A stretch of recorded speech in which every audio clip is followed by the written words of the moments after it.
Me répondre parce que je vais vous couper le micro et vous allez me répondre de rien du tout. Maintenant, on va passer au vote.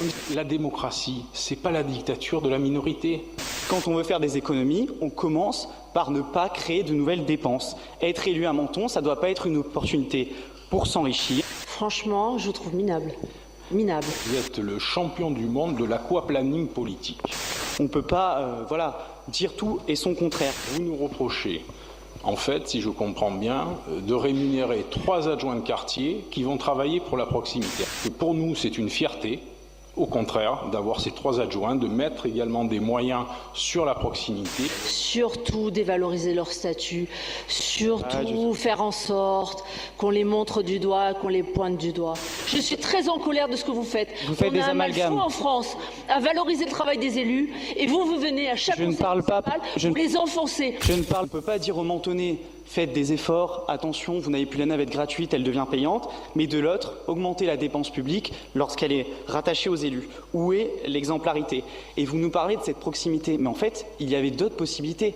On n'était pas obligé de créer des adjoints. On pouvait parfaitement confier ces missions à des conseillers municipaux subdélégués, comme c'est le cas dans beaucoup de communes, et ça se fait très facilement, c'est beaucoup moins coûteux.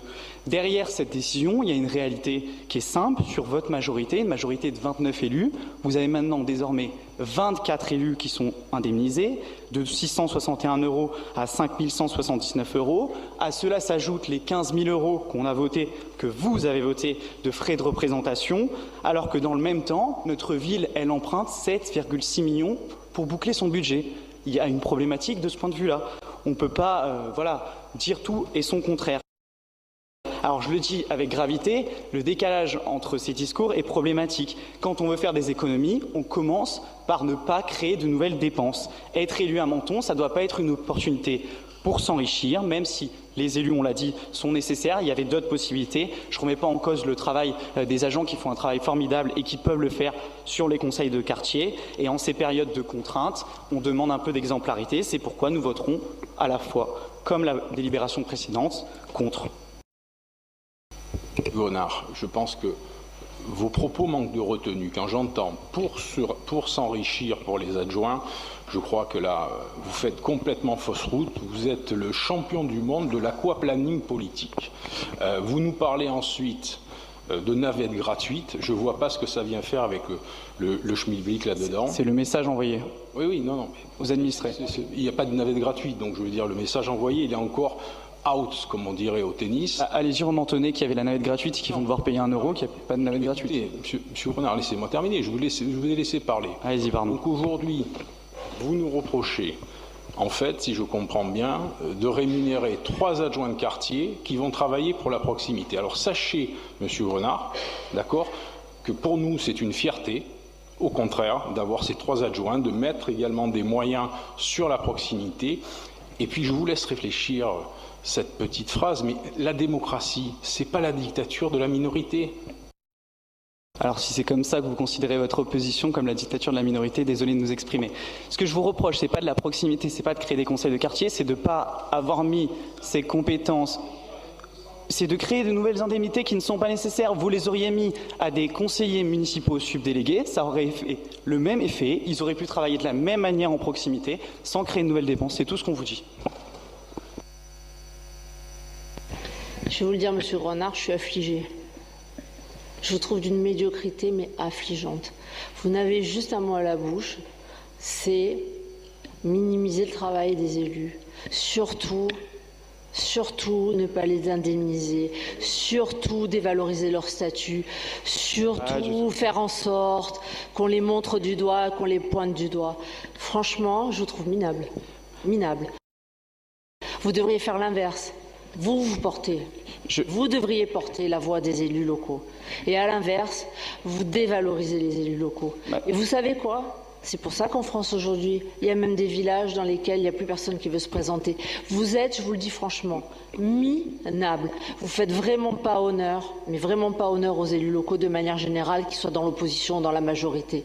C'est extrêmement décevant. Et c'est encore plus décevant quand on sait que vous travaillez en plus pour des élus. Ah oui, oui, et puis je vais vous le sortir. Non, mais je vais vous répondre sur ça. Non, vous n'allez pas me répondre parce que je vais vous couper le micro. Et vous allez me répondre de rien du tout. Maintenant, on va passer au vote. Vous me dites que je suis minable. Ça m'intéresse plus. Ah oui, vous êtes vraiment minable. Et vous me laissez pas répondre. Ah ben non, c'est fini. Voilà, Ah bon. ça, c'est fini. Quand vous allez un peu réfléchir, arrêtez de dévaloriser les élus. Mais pas du arrêtez tout. de les pointer du doigt. Arrêtez de minimiser leur travail. Encore, ce n'est vous pas ce que je dis. réfléchirez et à ce moment-là, vous recommencerez à parler intelligemment parce que je suis très en colère de ce que vous faites. Vous faites on des a un mal amalgames. fou en France à valoriser le travail des élus et vous venez à chaque conseil municipal, vous les enfoncez. Je ne parle pas de l'intégralité des élus. Un budget qui a été enfoncé par des précédentes municipalités. Nous, on arrive, on a une situation à l'État et pour tout aussi grave. on devrait travailler gratuitement. Non, mais arrêtez. Madame Masson, ça ne sert à rien de vous énerver, c'est quelque chose de très sérieux. Mais je m'énerve vraiment contre vous. Et je vois ça, mais vous perdez votre calme. D'une nullité, mais voilà. Après la médiocrité, la nullité. Stop, on arrête maintenant, passe au... Je vous remercie.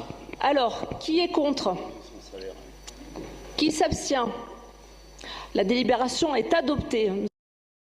Alors, Monsieur Sarkozy, allez-y. Merci.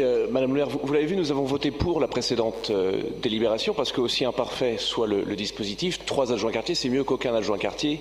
Je ne vais pas répéter ce qui a déjà été dit.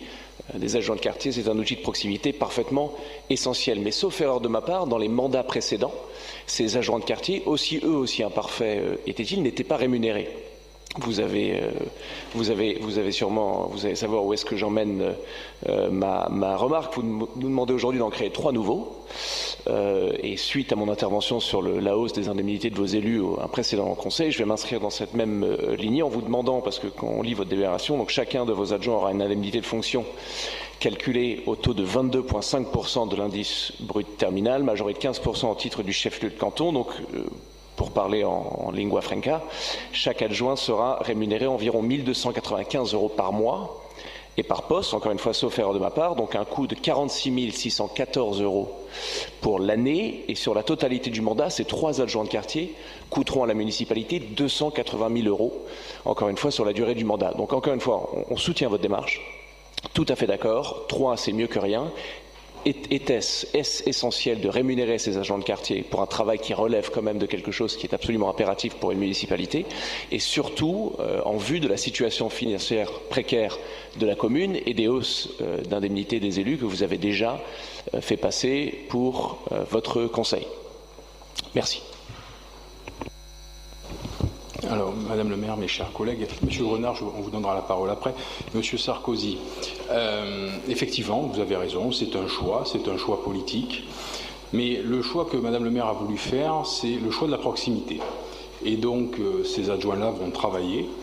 Tout travail mérite salaire, c'est prévu par les textes légaux. Et vous pouvez même rajouter dans votre calcul que nous allons mettre aussi des fonctionnaires sur ces dossiers. Donc il y aura aussi des coûts de fonctionnaires qui animeront, qui participeront aux réunions de quartier pour écouter, pour faire le retour justement de l'expression des besoins. Mais c'est un choix politique, le choix de la proximité dans une période qui est très difficile et où les gens ont besoin de faire remonter justement leurs idées, leurs manques, leurs soucis. Donc les problèmes sont là, on les fait remonter, on va les traiter. Jusqu'à présent, cela n'était pas traité. À l'époque de M. Guibal, et j'y ai participé pendant des années, c'était des réunions avec des élus, mais pas d'adjoints de quartier, et des fonctionnaires étaient présents, le directeur général des services, mais sans autre lien derrière. Là, il y aura un fonctionnaire qui sera dédié justement sur ces problématiques-là pour faire remonter les problèmes. Voilà. Vous me permettez une réponse, Monsieur Stoll. Je comprends tout à fait votre démarche et encore une fois, très bien, on signe tout de suite. La question n'est pas forcément là. Puisqu'il n'y a que 3 zones, chaque adjoint de quartier, effectivement, aura une charge de travail assez conséquente parce que ce n'est pas que Gare-Avant, ce n'est pas que la vieille ville, c'est une zone importante. Pourquoi je ne veux pas refaire le débat de la précédente délibération, mais si vous aviez par exemple un adjoint par quartier, c'est quelque chose qui aurait pris en masse de travail beaucoup moins de temps pour chaque adjoint, qui aurait augmenté justement la disponibilité de ces adjoints et leur proximité et qui aurait permis peut-être de ne pas les rémunérer dans une situation financière qui reste très problématique selon votre propre jugement de la situation budgétaire de la commune. Vous avez raison sur la situation financière de la commune. Et d'ailleurs, le rapport de la Chambre régionale des comptes sur les exercices précédents nous laisse un peu pantois. Cela étant, ce n'est pas, il faut arrêter, les 3 adjoints de quartier et ce que ça va coûter ainsi que le fonctionnaire qui vont plomber les comptes de la commune. C'est d'autres choses qui nous grèvent lourdement le budget. D'ailleurs, Madame le maire a lancé des audits en ce sens, audits juridiques, personnels, financiers, dont nous aurons des résultats très prochainement et qui nous donneront des sources d'optimisation. Donc voilà, effectivement, vous avez raison, ça a un coût, nous l'assumons politiquement et nous allons avancer dans ce sens. Oui, Monsieur Montero.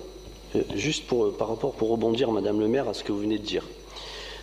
Il y a quand même une certaine incohérence, puisque en fait vous déclarez vous-même que chaque quartier est différent avec des spécificités différentes, que vous aimez être proche des gens, et ça, c'est pas moi qui vais dire le contraire. Maintenant, la corrélation entre 3 quartiers de découpage et 3 adjoints, on sent bien, on n'est pas non plus né de la dernière pluie, on sait très bien qu'il y a une certaine cohérence. Parce que, comme l'a dit Monsieur Champion, quand vous habitez dans la vieille ville, ce n'est pas les mêmes problématiques que vous êtes à Garavant. Donc dans votre découpage, quand vous habitez à Aroma et quand vous habitez à la gare routière, ce n'est pas du tout la même chose. Quand vous habitez Val-de-Gorbio et au Bourrigaud, c'est 2 vallées différentes. Et pourtant, c'est le même secteur. Donc la question, elle n'est pas sur le fond, elle est sur ce découpage aussi. Vous parlez de proximité. Donc la proximité, c'est par quartier. Le fond en fait, du problème, il est là. Et in fine, la corrélation, on a bien compris, vous avez fait de ce découpage parce que vous pouviez faire que 3 adjoints. Si vous auriez pu faire 6 adjoints, on aurait eu 6 quartiers. C'est tout. Oui, mais ce que je veux dire, c'est qu'à un moment donné, vous ne pouvez pas dire je veux être proche des gens et chaque quartier. Mais Monsieur Montero, attendez, non mais ne vous faites pas plus naïf que vous l'êtes. Vous savez très bien qu'on va faire ce découpage et qu'à l'intérieur, il y aura des sous-commissions, il y aura des réunions sur des problématiques qui ne toucheront que Garavant, mais on aura un adjoint sur une zone qui va gérer ce quartier, ceux du Vieux-Menton. C'est pas marqué, c'est ça que je veux dire, Madame le maire. Non mais vous ne faites pas plus idiot, je veux dire c'est bon, enfin franchement, on fait déjà un adjoint de quartier sur une zone de la ville. Vous croyez quoi, que celui qui a un problème à Garavant, on ne va pas lui traiter, et celui qui a un problème dans le Vieux-Menton, on ne va pas lui traiter? Donc ça veut dire que vous allez créer des réunions, donc vous aurez un adjoint qui va faire une réunion à Garavant. Bah évidemment. Quel est le problème? Il fallait l'écrire. Avant c'était à l'échelle de la ville. Non, mais là, on propose de diviser en 3. Avant, moi, ce qui était avant, c'est un plus. Moi, ce qui était avant avec Monsieur Juel, moi, ça m'intéresse pas. Peu importe, même avec Monsieur Guibal, peu importe. Ah non. Non, ah ben si, c'était le même régime juridique. Je suis désolée. Là, c'est une nouveauté. Mais là, on pouvait parler de proximité. Non, mais attendez, là, on passe un cap. C'était gratuit en plus. On passe un cap. On aura quelqu'un avec des services de manière transversale qui pourra intervenir sur une zone géographique. Donc il aura un périmètre plus restreint que la totalité de la ville. Donc évidemment qu'il aura plus de facilité à régler les problèmes d'une partie de la ville. Évidemment que le Vieux-Menton, c'est une chose, Garavant, c'en est une autre, mais je peux vous dire que ce qui se passe entre le Vieux-Menton et Garavant, il y a certainement plus de similitudes que ce qui se passe tout en haut du Suyer. Vous voyez? Donc à un moment donné... Détrompez-vous. Non, je ne pense pas que je me... Non, mais vous n'avez pas le monopole, Monsieur Montero, de ce qui se passe à droite ou à gauche. Non, mais vous parlez de la vieille ville. J'y habite, donc ça, je peux vous dire. Oui. Je ne vais pas parler. Mais moi, j'habite à Garavant, donc je peux vous dire que par rapport à d'autres endroits de la ville, il n'y a pas les mêmes sujets. Il y a plus de similitudes, de circulation, de... La civilité, le tapage nocturne, la propreté. Eh ben oui. Eh ben oui, de toute façon, il y en a sur toute la ville, je vous rassure. Pas rassurant d'ailleurs, mais il y en a sur toute la ville. Donc, moi, je ne vois pas comment vous pouvez me dire que, parce qu'il faudrait diviser les quartiers en 10 sous-quartiers, si je vous écoute, que du coup, c'est pas bien d'avoir des quartiers.